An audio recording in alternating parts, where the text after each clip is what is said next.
Oke, terima kasih. Assalamualaikum warahmatullahi wabarakatuh. Selamat Waalaikumsalam.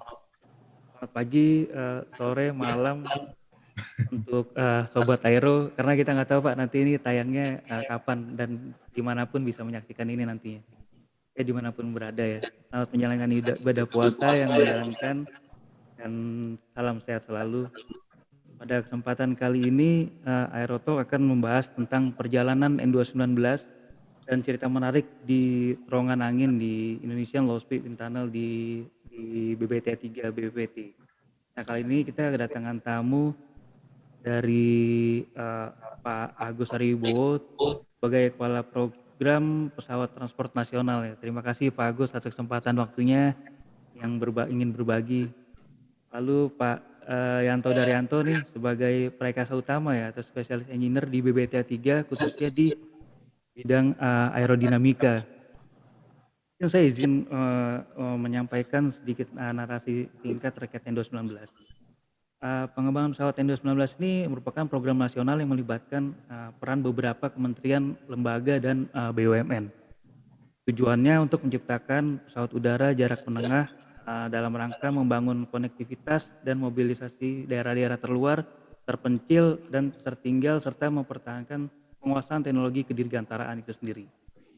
Penerbangan perdana N219 pada 16 Agustus 2017 menjadi bukti kemampuan anak bangsa dalam penguasaan teknologi dirgantara.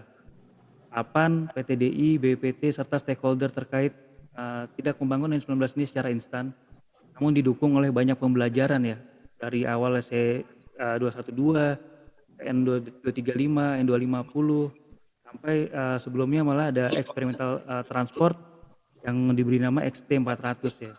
Sejalan dengan N219, XT400 ini ternyata juga dirancang memiliki kemampuan untuk mampu beroperasi di lapangan terbang perintis. Pesawat ini memiliki spannya hanya 74% dari N219 ya. Pesawat XT400 ini cukup diawaki seorang pilot dan penumpang hingga 7 orang.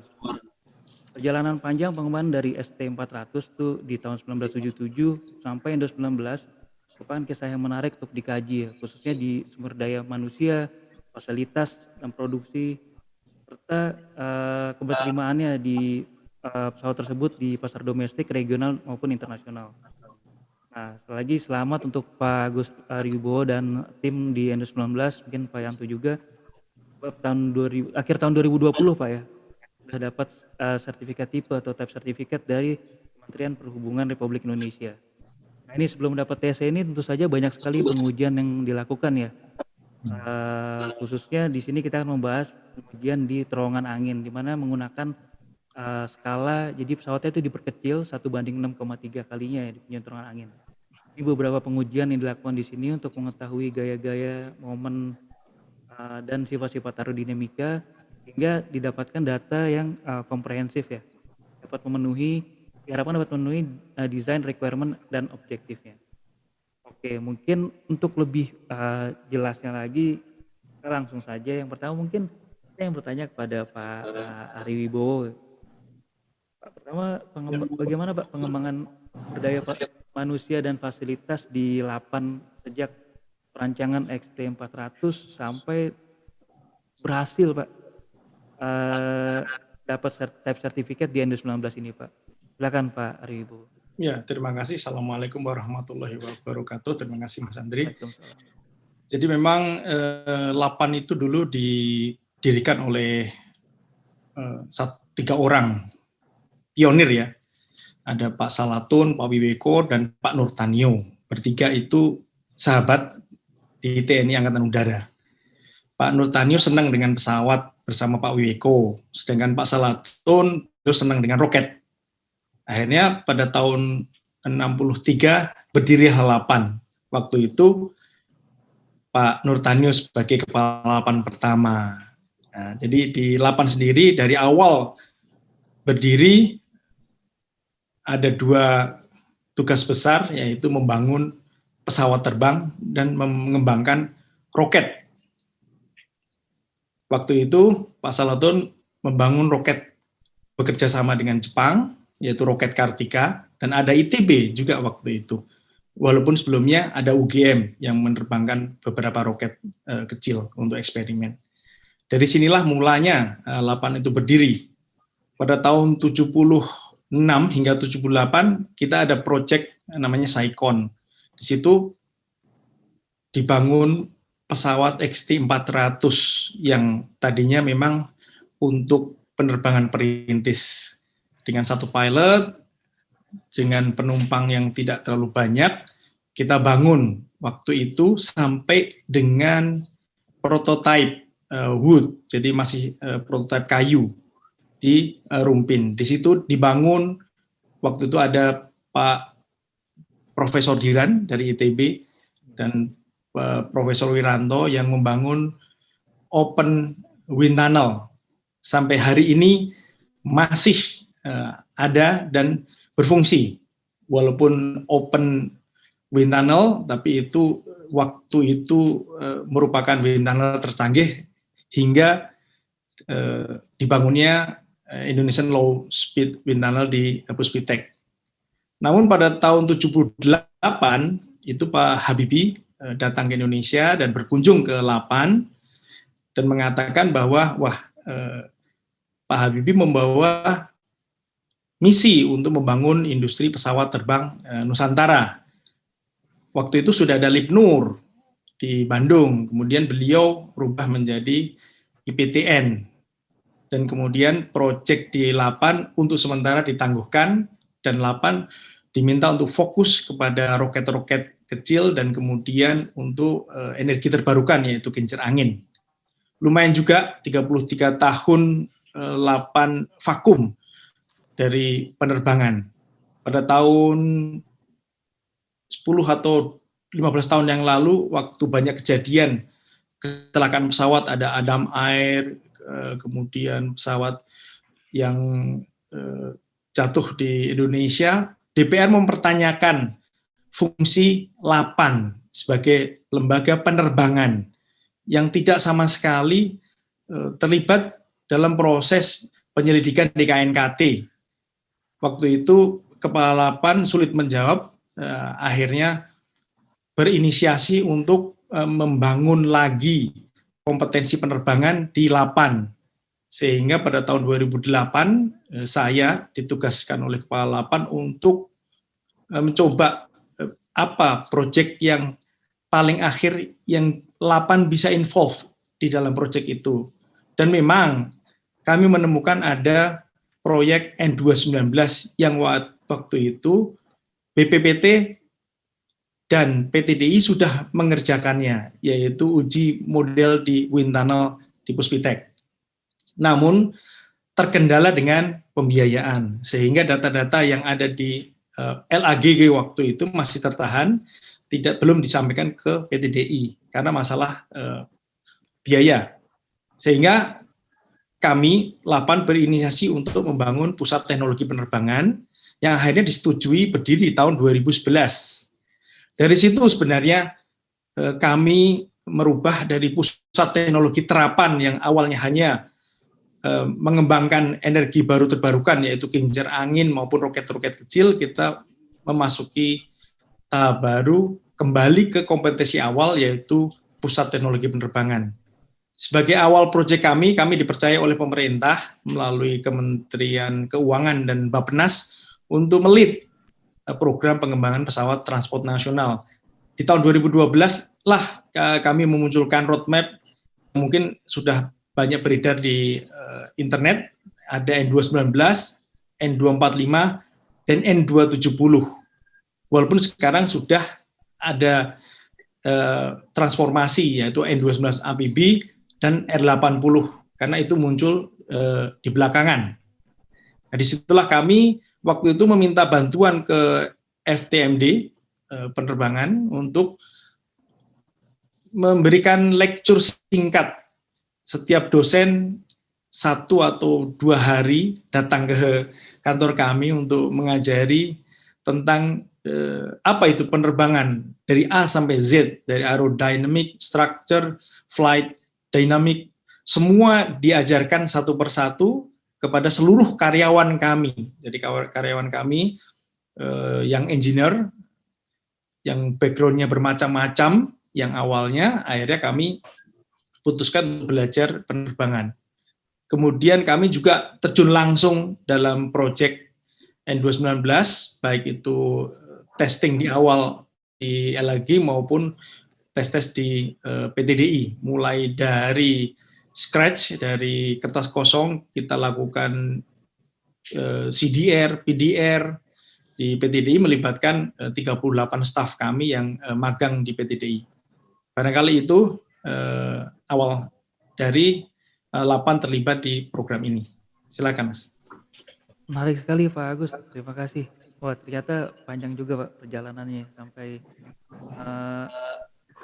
ada ini Pak ya, ada kursus dari FTMD sendiri ya untuk terkait dengan penerbangan itu berapa lama tuh Pak Agus tuh kalau boleh tahu? Beberapa bulan ya, jadi tergantung Pak dosennya nih. Jadi jadwal Pak dosennya kapan bisa 2 hari 3 hari materinya dari A sampai Z. Nah, kami siapkan biasanya setiap minggu ada yang datang ke tempat kami untuk mengajari seluruh staf kami. Jadi dari tahun 2011 dan 2012 tuh intensif tuh ya Pak Agus ya? Iya, iya. Selain kami juga training ke PTDI juga secara intensif ya, jadi magang teman-teman di sana Pak. Menarik. Jadi awalnya memang sudah ada penerbangan dan roket Pak Agus ya, lalu ya. Sempat fokus di roket dan energi baru terbarukan, lalu di tahun 2008 muncul lagi Pak, ada keresahan tentang dunia kedirgantaraan sehingga tahun 2011 mengembangkan pusat teknologi dirgantara ya Pak ya? Pusat teknologi penerbangan Mas. Oh pusat teknologi penerbangan, oke. Oh gitu Pak, sejarah yang menarik sekali. Selain dengan FTMD ada kerjasama lain nggak Pak untuk meningkatkan sumber daya manusia terkait dengan teknologi dirgantara nih Pak? Oh kami menjalin kerjasama dengan NLR, sama dengan LAG juga kan, kita juga kerjasama dengan NLR untuk pengiriman teman-teman untuk belajar composite waktu itu. Kemudian juga melalui PNG Rispro, di Danai Rispro kita sudah 6 tahun ini kerjasama dengan IPTN North America yang ada di Seattle. Di situ kita training mengenai kompetensi manajemen dan kemudian kompetensi teknis dengan Kansas University di US. Kemudian juga ada beberapa kali ke Jepang untuk SAR payload di Chiba University. Ya spread kemana-mana Mas, selain untuk kuliah juga untuk yang non-gelar juga. Jadi kita di awal-awal ngirim banyak orang lah ke mana-mana agar mereka paham betul itu apa itu namanya dunia penerbangan, karena terus terang ada kata-kata regulasi yang kita nggak paham sebelumnya. Jadi apapun yang kita lakukan harus berbasis pada regulasi. Regulasi itulah yang mendasari teman-teman untuk melangkah, karena kalau hanya sekedar riset tidak akan berguna di dunia penerbangan, terutama di civil aviation ya. Nah, disitulah teman-teman terlibat dalam perancangan, ikut kursus di Kansas University di Seattle. Itu semua bertemu dengan orang FAA, bertemu dengan orang EASA, bertemu dengan orang DKPPU. Semua mulai paham tentang apa itu airworthiness. Memang kesulitan kami kan di awal seperti itu. Ini hal nggak mudah juga gitu loh, memahamkan antara proses riset dengan basis regulasi yang itu bersifat global. Benar.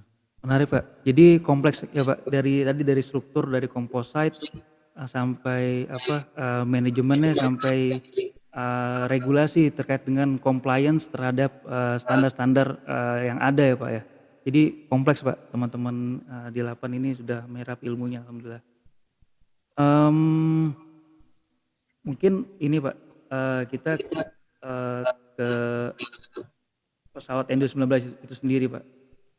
Ini Pak, tadi kan sudah diceritakan sejarahnya dari awal ya, 1976 sampai sekarang. Alhamdulillah kemarin akhir tahun 2020 kita dapat TC terkait N219. Nah ini bisa diceritakan sedikit nggak Pak, keunggulan dari spesifik teknis N19 dibandingkan dengan pesawat-pesawat kompetitor ya seperti Cessna Sky Courier 408, DC-6 Twin Otter dan lain-lain Pak. Ini gimana Pak Ari Wibowo, silakan. Ya memang ini kan dari 2004 ya idenya itu kan, waktu itu muncul ide Pak Andi Ali Syahbana, kemudian juga ada Pak Said Jeni, banyak yang pengen kebangkitan industri dirgantara jilid 2 kalau mereka bilang pas 98 ini. Jadi udahlah kita bikin pesawat yang sederhana aja dulu. Toh juga para first class engineer-nya kan sudah pada kabur semua, pada menjadi diaspora semua. Yang tersisa ini ayo sebelum pensiun kita garaplah pesawat yang paling gampang. Kemudian dari Depandri mengeluarkan rekomendasi tentang kebutuhan penerbangan perintis. Jadi Depandri waktu itu menginisiasi beberapa stakeholder bahwa kebutuhan perintis itu sudah saatnya untuk di-replace pesawat-pesawat Twin Otter yang sudah tua. Nah itu merupakan opportunity lah untuk dijadikan project. Ya memang alasannya itu, dan kebetulan waktu itu di zaman Pak SBY itu terkenal dengan MP3EI. Jadi kita pembangunan infrastruktur. Jadi pesawat itu sebagai infrastruktur, bukan merupakan sebagai produk teknologi untuk infrastruktur. Ya sudah, itu saja yang kita ajukan sebagai judul dalam proposal. Dari sisi keunggulan jelas kita pasti akan mencari kelebihan sebelum kita bangun, karena itu yang disampaikan oleh PT DI bahwa ini harus berbeda dengan pesawat. Jadi memang N19 dari awal kita mendengarkan paparan dari PT DI tentang keunggulan pesawat yang akan kita bangun. Yang jelas kalau bicara mengenai infrastruktur penerbangan perintis, itu nomor satu adalah payload. Jadi bagaimana kita bisa mengangkut semen, beras, sehingga disparitas harga di daerah perintis itu tidak terlalu jauh dengan di kota maupun ibu kota. Ini pemerintah waktu itu. Akhirnya kita ya udah fokus di payload. Jadi kita harus lebih baik payloadnya daripada Twin Otter yang memang merajai di Papua saat itu.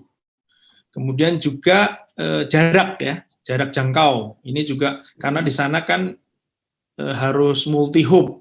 Jadi terbang ke satu titik, dia tidak refuel, langsung ke titik berikutnya. Kalau bisa 2-3 titik, baru kembali ke pangkalan yang ada fuelnya. Nah, ini juga menjadi catatan tersendiri karena ada bandara yang sebenarnya dekat kalau dari sisi jarak garis lurus gitu, tapi itu ada lembah gunung jurang, jadi harus disamperin juga, kalau enggak kan sayang karena dari hubnya jauh. Nah, seperti itu N19 harus bisa istilahnya nemplok ke satu titik titik yang lain sebelum dia balik ke hub. Nah, itu juga menjadi catatan. Nah, ini sampai hari ini itu termasuk masih unggul sampai munculnya Sky Courier. Sebenarnya ya Sky Courier itu memang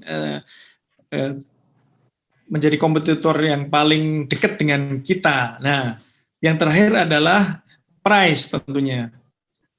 Harga ini yang sampai hari ini pun kami masih belum bisa menghitung pastinya, karena kami masih mengupgrade atau mengimprove dari TC N219 itu sendiri. Nah, itu masih perlu investasi yang mungkin itu harus dimasukkan dalam harga per pesawatnya nantinya. Ya kisaran antara 5,5 sampai 6 juta dolar menurut saya ideal, karena Twin Otter kan di atas 7 sampai 8 kalau tidak salah juta dolar. Nah, ini Sky Courier mau pasang harga berapa, ini yang menjadi kekhawatiran kami ini sebenarnya. Karena dari sisi kemampuan itu hampir mirip-mirip dengan N219. Walaupun kita kan karena ini produk dalam negeri, tentu servis pasti harus lebih baik, harus lebih murah servisnya. Ataupun nanti karena ini ada INACOM, yaitu Asosiasi Industri Komponen Dalam Negeri.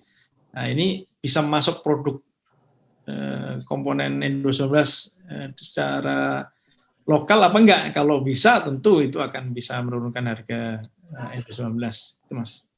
Oke, menarik Pak. Memang ini Pak, jadi dari segi operasional jadinya lebih hemat Pak ya. Tadi jadi nggak harus setiap terbang isi fuel, tapi beberapa kali terbang baru isi fuel. Kalau kita lihat cerita Pak Andi Ali Syabana dulu, harus bisa terbang di 600 meter Pak panjang landasan Pak ya. Lebarnya hanya 40 sampai 50 meter kalau nggak salah itu. Ya Pak, bener Pak ya? Ya, kalau landasan ya itu hampir sama lah, Twin Otter juga landasannya pendek juga kan, itu short take off landing untuk pesawat-pesawat seperti itu. Ya saat ini memang N219 yang TC 2020 masih di atas 700. Nah, ini target kita di bawah 700 meter. Ya ada improvement sedikit di sayap dan flap ya. Oke, siap. Wah, ini nanti jadi tugasnya Pak Yanto dan tim nih Pak untuk mengimprove ya aerodinamik nih. Wah, mumpung ada ini mungkin kita sambung ke Pak Yanto. Saya mohon izin dulu Pak Agus. Pak Yanto, bisa terdengar Pak Yanto? Iya tadi sempat disinggung Pak, ada PR buat Pak Yanto untuk meningkatkan performance aerodinamik nih Pak. Sebelumnya mungkin ini ingin tahu juga nih Pak, sebenarnya kapan Pak pertama kali N219 ini dilakukan pengujian di terowongan angin Pak? Dan saat itu pengujiannya apa aja itu Pak pertama kali itu Pak? Silakan Pak Yanto. Oke, terima kasih Andi pertanyaannya. Assalamualaikum. Waalaikumsalam. Ini terkait dengan program N219, masakan untuk beberapa jenis pesawat. Yang pertama itu wind tunnel ILSP, Indonesian Low Speed beroperasi, itu kebetulan lagi mengembangkan program CN235. Jadi sebagian di tes di Eropa, waktu itu karena kita sudah selesai, akhirnya dibawa ke sini.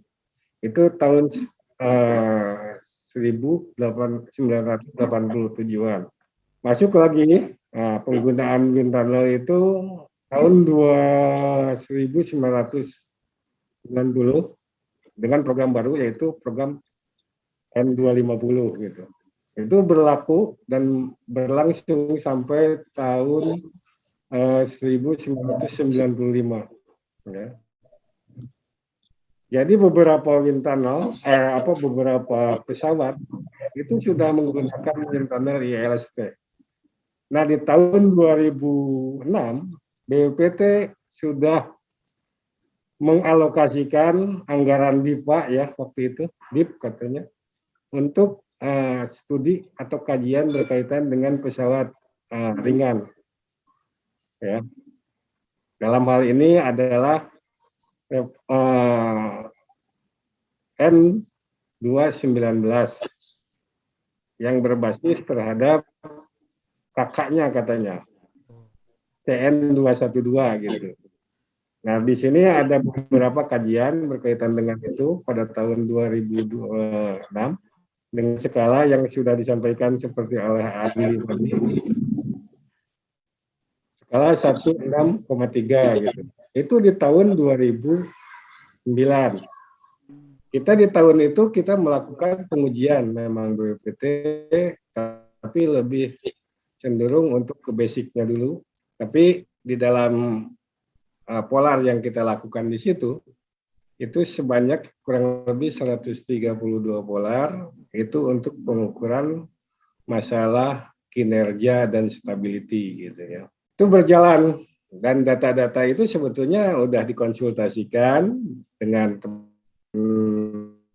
dari Bandung, PTDI, itu kurang lebih 160-an lah gitu ya. Dan tahun 2009 kalau nggak salah gitu ya, ada istilahnya serah terima atau itu Direktur Teknologi Pak Andi Ali Syabana waktu itu. Itu adalah menggunakan model-model yang dibikin oleh Direktorat Transportasi BPPT. Nah, waktu itu dijabat oleh Pak Samudro kalau nggak salah.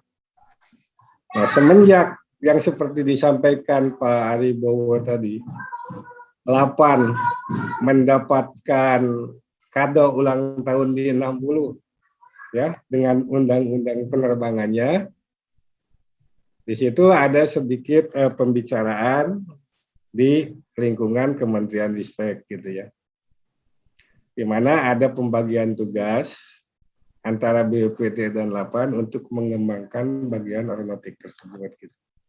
Di situ 8 diberi porsi oleh Ristek itu untuk mengembangkan pesawat sipil gitu ya. Sesuai dengan ini mungkin undang-undangnya gitu ya. Terus BPT dikasih untuk tugas berkaitan dengan pengembangan pesawat tempur gitu. Lebih ke apa pertahanan lah gitu ya. Jadi ada drone, ada Puna, ada Satpurna seperti itu gitu. Nah, dengan adanya pembagian yang sudah agak sedikit jelas dari Kemenristek di tahun 2011-2012 grup Pak Aribowo ya Bu Rika itu intent untuk mengembangkan itu, makanya dilakukan kerjasama dengan PTDI, 8 dan ITB dengan menggunakan fasilitas, tetap menggunakan fasilitas yang ada di BPT, yaitu ILST. Maka masuklah pengujian yang diawali oleh Pak Aribowo dengan menggunakan model modifikasi yang dipunyai oleh 8 sendiri gitu ya. Tidak menggunakan lagi model yang BPT gitu. Itu di tahun 2012-an mungkin, 11-12 ya Pak Aribowo. Ya, untuk melihat pola aliran udara di sekitar wing, body, dan ekor gitu. Nah, itu kurang lebih sampai tahun 2012-an gitu, Mas Andika. Untuk kesininya sebetulnya itu masih banyak rangkaian-rangkaian yang dilakukan setelah menganalisa hasil data-data yang dilakukan terhadap model yang baru tersebut gitu ya. Muncullah di tahun 2012-2013 untuk pengujian power on gitu ya. Ngelihat efek dari propeller terhadap karakteristik aerodinamiknya.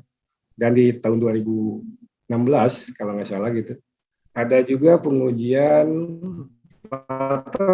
nggak salah menggunakan Alep Wing, itu yang digagas mungkin kerjasama antara 8 PTDI.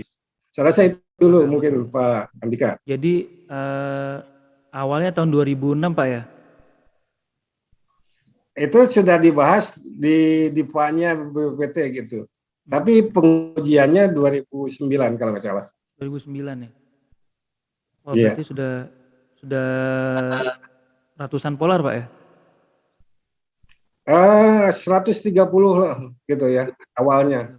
Jadi sampai 2011 itu sekitar 300-an lah gitu. 290 totalnya. Oh, oke. Ini termasuk yang flow visualisasi dan lain-lain Pak ya? Betul. Nah, di situ ada untuk kinerja dan untuk stability. Kira-kira Pak, di hasil output dari pengujian wind tunnel ini banyak mempengaruhi konfigurasi si pesawat itu sendiri nggak Pak? Untuk memenuhi GRO yang ada? Betul. Ini dari mulai yang konfigurasi awal, pengujian itu sudah banyak memberikan masukan, terutama untuk proses desain gitu ya. Contohnya di awal aja yang dari BPT ke 8 itu ada perubahan di SRO, maka keluarlah konfigurasi baru. Terus melakukan iterasi tersebut sampai yang terakhir di tahun 2016 sebetulnya itu proven. Makanya di tahun 2014 sudah berani melakukan cut-in ya. Push cut-in secara prototipenya gitu. Jadi 2011 sampai 2014 itu mungkin untuk lebih detail ke validasi desain sudah dilakukan di wind tunnel gitu. Kecuali modifikasi yang lain-lainnya seperti untuk kontrol dan stability-nya gitu. Mungkin nyambung ke Pak Ari Pak. terkait tadi penjelasan Pak Yanto, mulai dari 2019-14 kan ada validasi desain Pak. Nah ini gimana Pak setelah melakukan pengujian di terowongan yang ini kira-kira ada apa modifikasi major atau minor dan lain-lain mungkin Pak terkait dengan untuk memenuhi DRO-nya? Bagus. Memang di tengah jalan ya, kan program dimulai di 2014 ya, mendapatkan anggaran dari pemerintah. Kita ditargetkan dalam 2 tahun harus roll out. Nah ini yang pada saat saya bersama Pak Menteri paparan di DPR kan janjinya 2 tahun, 2014 dan 2015, walaupun kita nggak paham betul ya waktu itu bahwa proses bikin pesawat itu ya tidak semudah itu, ada banyak pihak yang terlibat dan harus kita gandeng, termasuk dengan masalah regulasi ya, yang juga belum berpengalaman karena sudah selesai di N250, DKPP kan juga baru belajar lagi. Itu juga tarik ulur yang cukup panjang di situ. Nah disitulah PTDI belum berani memfreeze desain tuh di tahun kedua. Nah ini kan juga menjadi tanda tanya besar karena kita program sudah mulai 2014 ada di wind tunnel, power off 160 polar, kemudian di 2012 itu power on 360 polar, tapi kok sambil berjalan di 2015 mereka belum freeze juga desain. Nah ini akhirnya itu ke bawah sampai hari ini sepertinya. Jadi perseteruan antara tim struktur dan tim aerodinamik itu memang sudah kami duga dari awal gitu Pak. Jadi uji wind tunnel, kemudian di kemudian hari kita komparasi dengan flight test, itu memang terdapat delta di situ Pak. Jadi itu kan persoalan ada manufaktur, ada integrasi, ada desain, ada analisa. Ini sekali lagi bahwa pasca N250 memang dampaknya cukup besar. SDM yang ada di PTDI kebanyakan tidak pernah mengikuti satu cycle pengembangan pesawat terbang.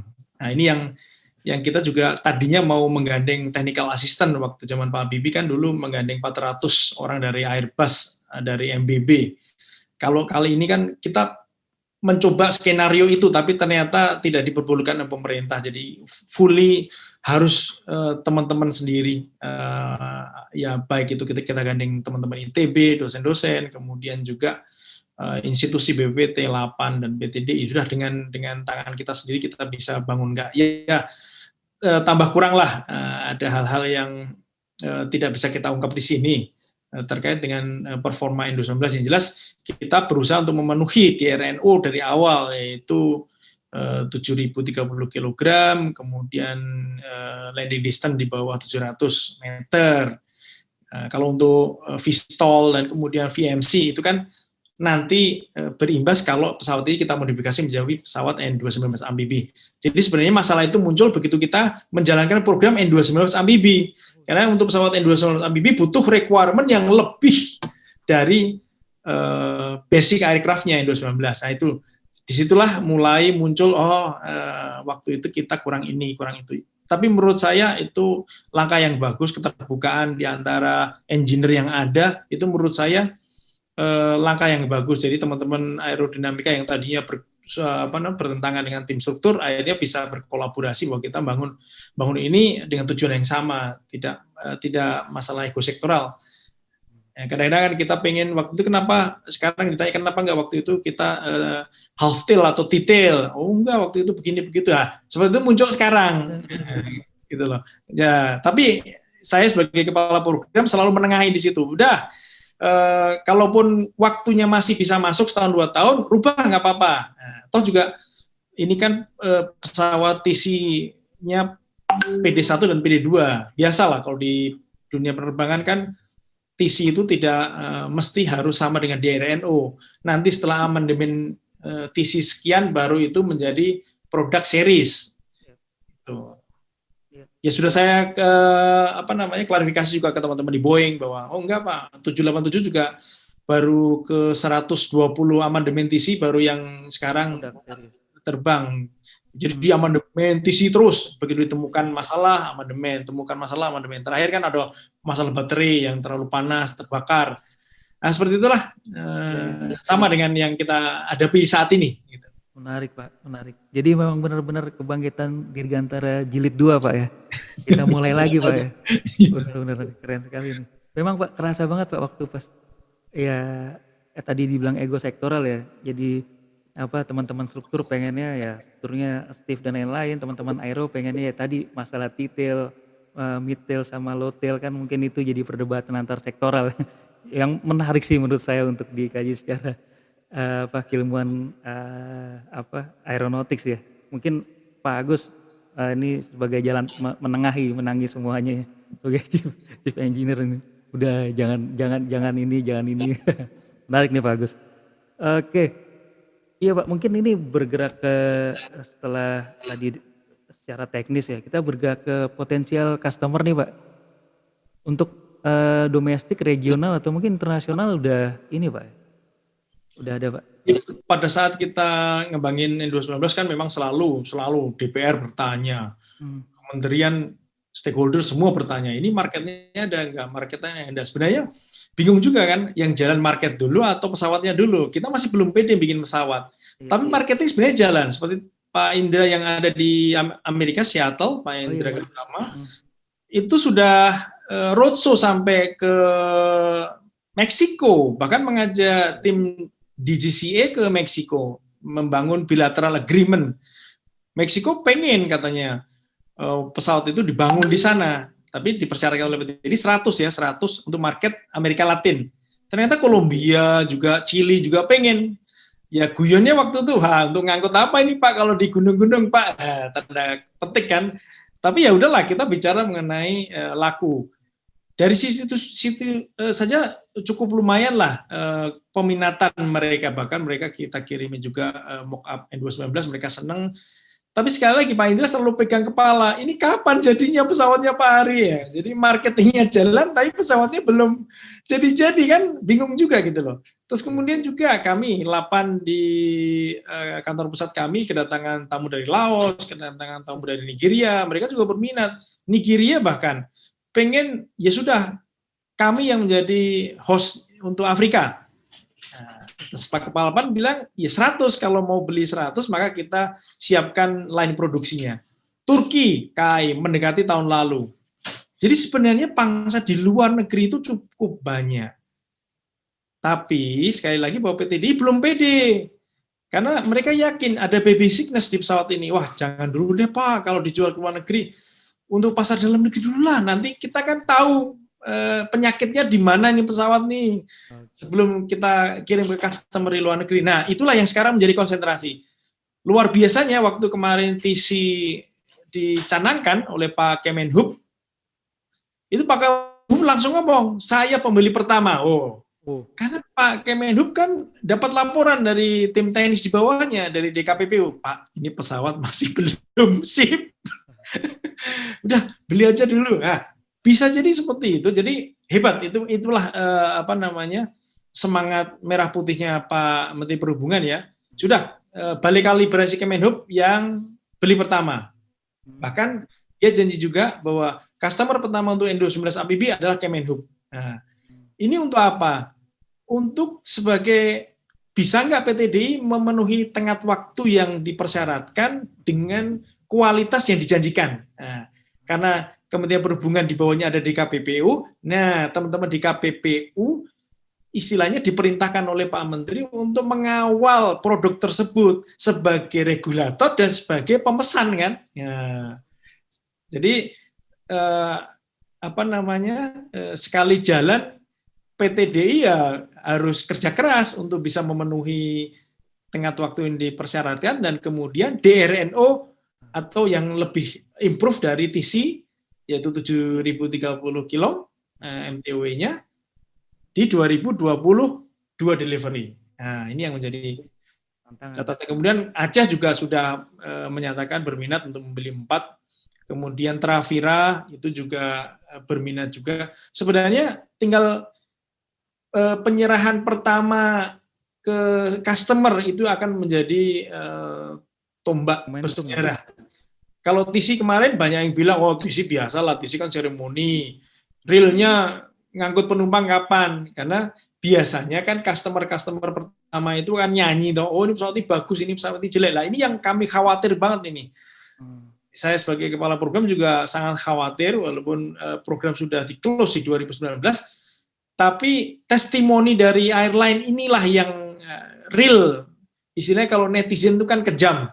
Ini juga sama, ini customer pasti akan lebih kejam lagi. Gitu. Ini tuh akan menentukan nasib N219 selanjutnya. Bahkan saya mendapatkan banyak sekali respon lah, lewat WA, lewat email tentang ngapain kita bikin amfibi, ngapain kita bikin R80. Wah, banyak yang rame lah. Kenapa nggak kita fokus ke N219?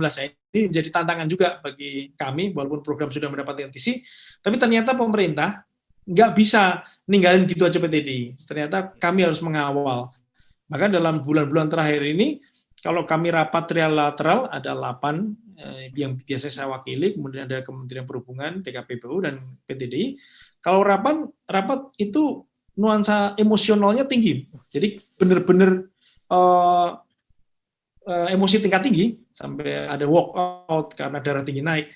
Terjadi karena memang saya dan kami dan Kementerian Perhubungan pengen produk ini laku, gitu loh. Sedangkan PTDI begitu berlari pun sudah kecapean, masih belum punya kemampuan ke arah situ, gitu loh. Saat ini mereka masih baru sampai di tahap proof of concept, bahwa pesawat yang kami desain bisa terbang dan bisa mendapatkan sertifikasi. Udah sampai di situ. Mirip dengan N250, kalau N250 belum sampai sertifikasi, masih sampai proof of concept bisa terbang sampai ke Paris. Kalau sekarang lebih maju lagi, kita bisa sampai ke tahap sertifikasi. Tapi belum pernah sampai delivery ke customer. Jadi produk buatan sendiri, dirancang sendiri, dibangun sendiri, diuji sertifikasi sendiri, dan kemudian di delivery itu belum pernah. Beda dengan CN235 maupun NC212, itu ada kasa di situ, ada bule-bulenya di situ. Tapi ini lain. Bahkan pihak customer di Meksiko kemarin sudah menanyakan, saya pengen lihat dong bulletin servisnya atau buku manualnya. Ya, pesawatnya belum selesai. Kami belum bisa bikin buku manual. Ya gimana belum punya buku manual, kan kamu pengen tahu. Nah, itu juga jadi masalah. Begitu kemarin kita evaluasi, oh ternyata tutup ini tuh salah tempat. Jadi si teknisi susah waktu buka sekrupnya. Nah, itu ketahuannya sekarang.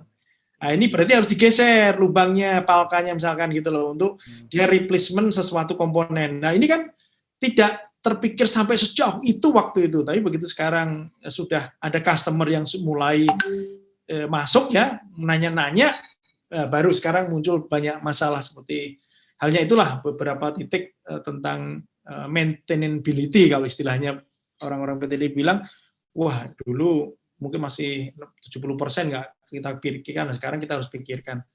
Jadi customer biar mudah dalam perawatan, Pak ya. Iya, itu ternyata krusial juga. Nah, itu nanti muncul di amandemen TC, nggak apa-apa, sambil jalan. Iya. Menarik, Pak. Ternyata sudah banyak, Pak ya, peminatnya, Pak. Internasional, regional. Banyak, sebenarnya banyak. Gitu. Banyak. Tapi malu saja, kami malu saja untuk terlalu optimis ya. Entar dulu pesawatnya gimana nih, udah siap belum? Nah, itu loh. Ini kan telur sama ayam. Ini mungkin Pak Yanto nanti siap bantu nih, Pak. Mungkin untuk kedepannya nih, Pak, untuk dari teman-teman di ILSD sendiri, Pak Ari Wibowo, Pak Agus Wibowo, kira-kira tantangannya gimana nih, Pak, untuk mengembangkan, kan mungkin banyak pengembangan yang harus dilakukan lagi di N19 sampai nantinya benar-benar ke tangan customer dan satisfaction buat customer itu. Nah, ini PR buat teman-teman di ILSD cari aerodynamics dan pengujian wind tunnel ini seperti apa nih, Pak Ari Wibowo? Ya, kalau kita berharap di ILSD, apalagi itu satu-satunya yang paling canggih di Indonesia, walaupun itu merupakan scale down dari NLR ya. Dulu waktu N250 banyak juga di NLR dan di Onera kalau tidak salah. Nah, ini tantangan kita, terutama di N219, ini masalah ya aerodynamic, fundamentally. Terus kemudian ada masalah noise yang terjadi akibat aerodynamic.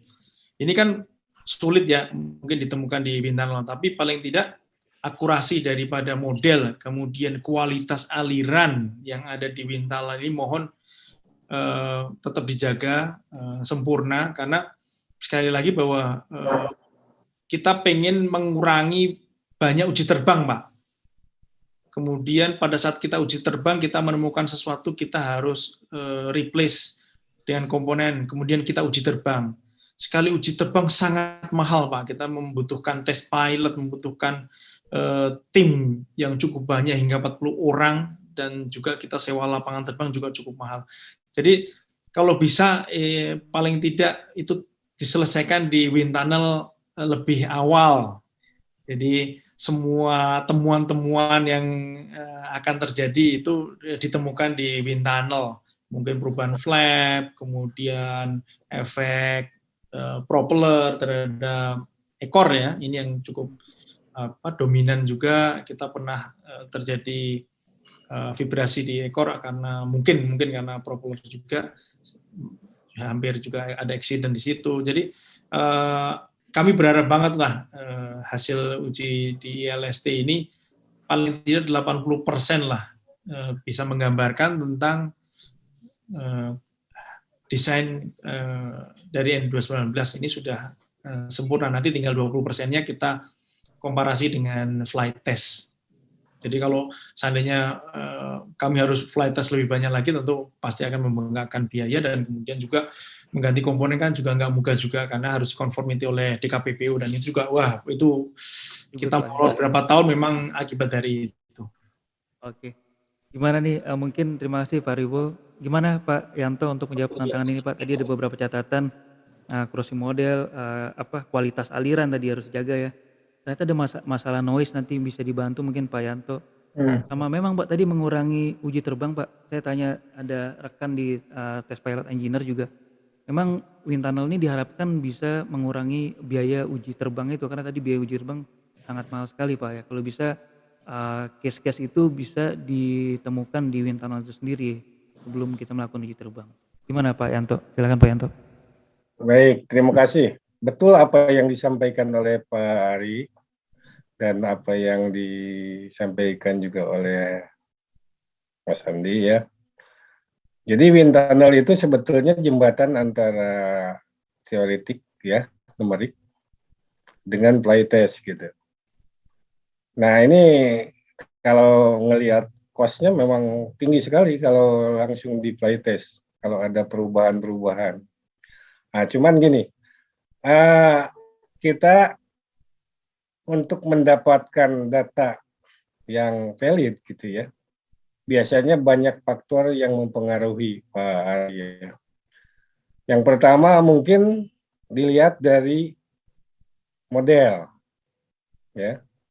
Modelnya kalau seandainya modelnya yang diuji bagus, ya, terus fasilitas ujinya, alat ukurnya, SOP pengujiannya benar gitu, itu biasanya menghasilkan data yang baik gitu ya, yang bisa dipertanggungjawabkan dan dianalisis digunakan untuk memvalidasi desain.